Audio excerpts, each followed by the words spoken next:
What's up everyone and welcome back to the MMA Buzz. Alex Volkanovski is back in the headlines, and this time, his name is tied to another intriguing storyline involving UFC bantamweight champion Merab Dvalishvili. Merab's coach, John Wood, has teased that the Georgian machine could eventually move up to featherweight in pursuit of a second title. Wood explained that Merab might have around 3 or 4 more fights left at 135 pounds before those discussions become serious, admitting that the weight cut has been increasingly tough for his fight. According to Wood, Dvalishvili hates the cut, but a move to 145 wouldn't be simple either, as he'd need to carefully manage his size and conditioning. Still, if Merab continues dominating contenders the way he has, there are massive superfight possibilities ahead, possibly even against Volkanovski himself. Meanwhile, Islam Makhachev's coach, Javier Mendez, added another interesting perspective to the featherweight mixed cuts. Mendez believes Volkanovski should face Movsar Evloev next, arguing that Movsar has earned his shot more than anyone. However, the UFC reportedly isn't thrilled about Evloev's fighting style, which may be why that matchup hasn't materialized. Mendez voiced his frustration, saying, "Look at how long it's taking Movsar. They're passing him up because not many fans are excited about his style, even though he deserves it. He is #1 in my opinion." Mendez contrasted this with Sean O'Malley's rapid rise, pointing out how marketability often outweighs merit when it comes to title shots. As the UFC continues to evolve, the featherweight division remains one of the most competitive and storyline-rich in the sport. Whether Merab moves up or Volkanovski faces a surging contender like Evloev, fans can expect high-stakes drama and elite-level clashes in the months ahead. Before moving on to the next news, we have a quick request for you. We're always working to improve our content and truly value your support. If you could take a moment to leave a like on this video, subscribe to the channel, and hit the bell icon, it would mean a lot to us. That way, you'll never miss an update. Move on to another news. Josh Thompson recently broke down why Reinier de Ridder appeared to quit between rounds in his fight against Brendan Allen at UFC Vancouver. The discussion came during a new episode of his Weighing In Away podcast. Notably, his co-host Big John McCarthy has officially returned to refereeing, signaling he may be done with the show since he hasn't appeared in recent episodes. Ridder's performance was a major disappointment, especially considering it was billed as a potential title eliminator. Brendan Allen completely dominated the fight, outstriking and outgrappling de Ridder, who looked exhausted and out of rhythm by the 4th round. His coach later defended the decision to stop the fight, explaining that it was entirely his call. He felt de Ridder wasn't responding well, looked drained, and was taking unnecessary punishment, so he chose to prioritize his fighter's health over public criticism,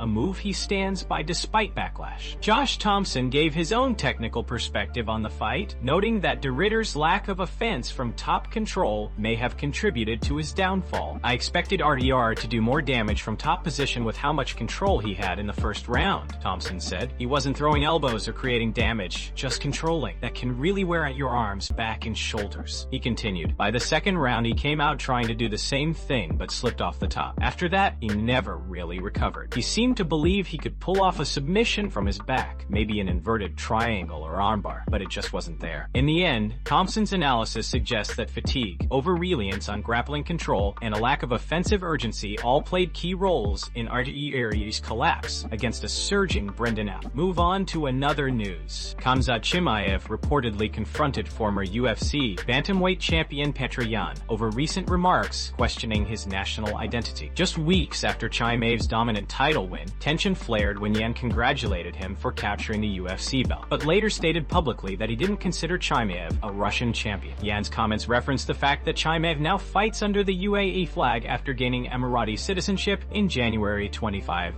Those words didn't sit well with the Chechen-born fighter, who has always expressed pride in his Russian upbringing and roots. Speaking in an interview with Alanbek Baduev, Chimaev strongly defended his connection to Russia, reminding everyone that he grew up there, built gyms, supported youth programs, and contributed to the community, something, he noted, he hasn't done in the UAE. He emphasized that his success belongs to the people who helped shape him, not to the flag he fights under. Then came a sharp jab aimed directly at Yan. Chimaev remarked that it was ironic for someone with a Chinese-sounding last name to question a Chechen's Russian identity, a statement that quickly went viral online. The situation escalated further when Yan's manager, Syed Abdurakhmanov, confirmed during an interview that the two fighters had indeed come face-to-face to discuss the matter. According to him, Chimaev confronted Yan personally, and their exchange was serious but respectful. While the tension seems to have cooled slightly, Abdurakhmanov hinted that the two men are expected to meet again soon, possibly in a more formal setting, either to clear the air or to address unresolved issues. For now, Meanwhile, both athletes remain focused on their careers, but this clash highlights how questions of national pride and loyalty can ignite strong emotions, even among friends and training partners. What began as a simple congratulatory gesture has turned into one of the most talked about moments in the MMA community, with fans debating whether Yan's comments crossed the line,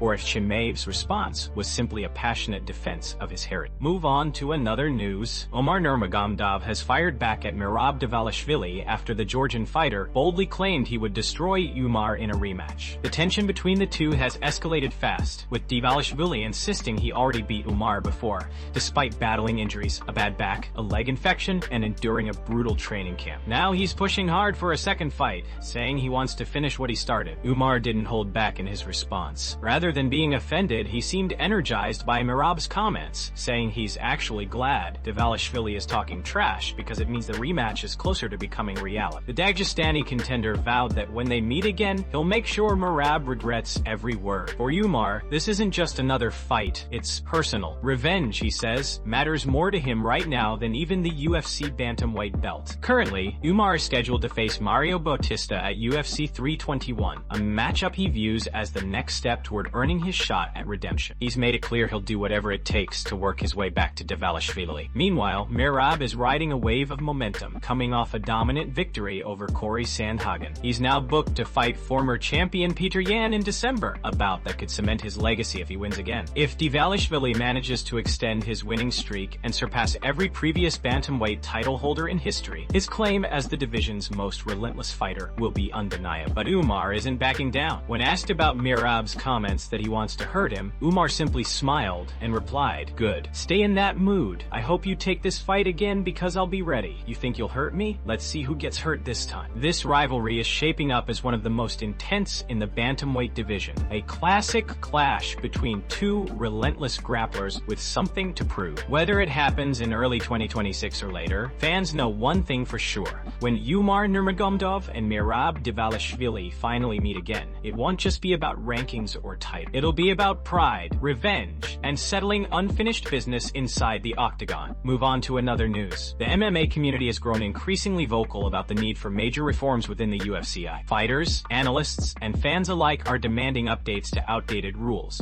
arguing that the current system leaves too much room for inconsistency, unfair outcomes, and unnecessary risks. From judging criteria to fouls and weight cutting, the call for change is louder than ever. Among the most popular proposals is the idea of making all fights 5 rounds, with rounds 4 and 5 being worth double points, an attempt to reward endurance and late-round dominance. Some fans also suggested live weigh-ins during fighter walkouts, eliminating extreme weight cutting altogether. Others are calling for more freedom in striking, such as legalizing knees and kicks to grounded opponents, which could dramatically shift fight dynamics for grapplers like Merab Dvalishvili or creative strikers like Charles Oliveira. One of the biggest points of contention remains judging. Many believe the outdated 10-point must system should be scrapped entirely and replaced with full fight scoring, emphasizing overall control and damage rather than isolated rounds. Fans have also suggested automatic point deductions for fouls, with the first warning given in the locker room, as well as clearer accountability for referees and judges. Some propose that commissions release detailed post-fight reports explaining controversial decisions and offering corrections, much like the NBA does with officiating reviews. The topic of weight management also remains heated. Fighters who miss weight, fans argue, should begin their bouts with an immediate point deduction to discourage dangerous practices. Additionally, many are calling for injuries to result in no contests rather than losses, since fighters often get unfairly penalized for accidents beyond their control. Another key issue is foul handling. The community suggests strict, automatic point deductions for cage grabs, low blows, and eye pokes, without warnings. Some even propose allowing fighters to reset positions themselves, whether in open space, clinch, or guard, to prevent fouls from unfairly altering outcomes. Ultimately, the consensus is clear. The current MMA scoring rules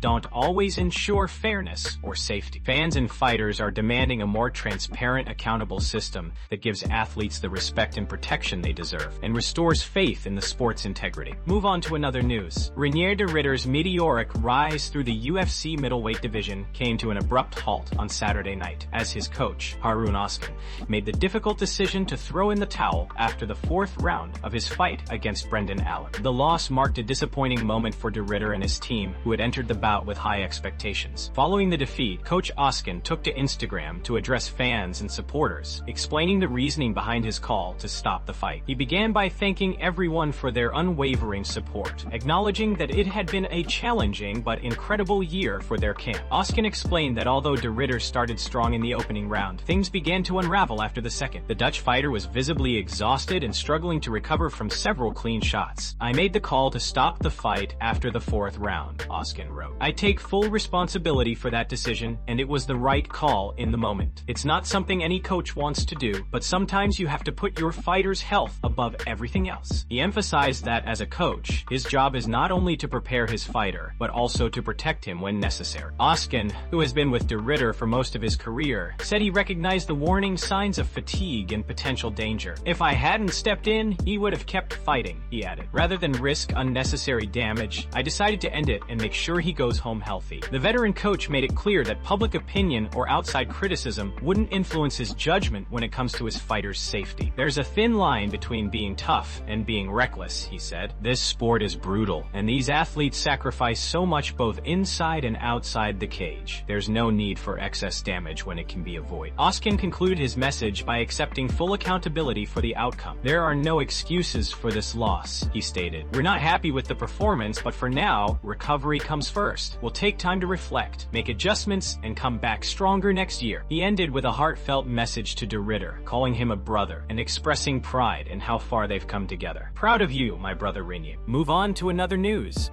Islam Makhachev is entering UFC 322 with a highly strategic mindset and multiple game plans prepared for his bout against Jack Della Maddalena.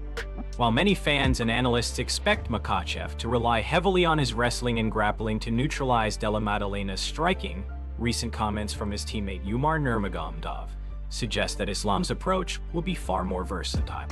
The fight has been widely billed as a striker versus grappler matchup, with Della Maddalena's elite boxing, sharp combinations, and significant reach advantage posing a major threat to Islam on the feet. However, Makhachev's evolution as a complete mixed martial artist cannot be overlooked. His striking has improved dramatically in recent years, complementing his world-class wrestling and submission skills. Speaking to MMA Junkie, Umar revealed that Makhachev has been methodically preparing for every possible scenario inside the cage. "Islam is in incredible shape," Umar said. "He's a very smart fighter, one of the smartest I know. He doesn't rely on just one plan. He's plan A, B, C, and the whole alphabet ready. If one strategy doesn't work, he immediately adjusts and tries another. That's what makes him so dangerous." Umar went on to praise both Makhachev's work ethic and his intelligence, describing him as a fighter who studies every opponent in detail and tailors his tactics accordingly. "He's amazing, not just as a fighter, but as a friend. I believe he's going to take this belt. He deserves it." Makhachev, the former UFC lightweight champion, is now set to compete at welterweight for the first time, and fans are eager to see how his strength and conditioning translate at the higher weight class.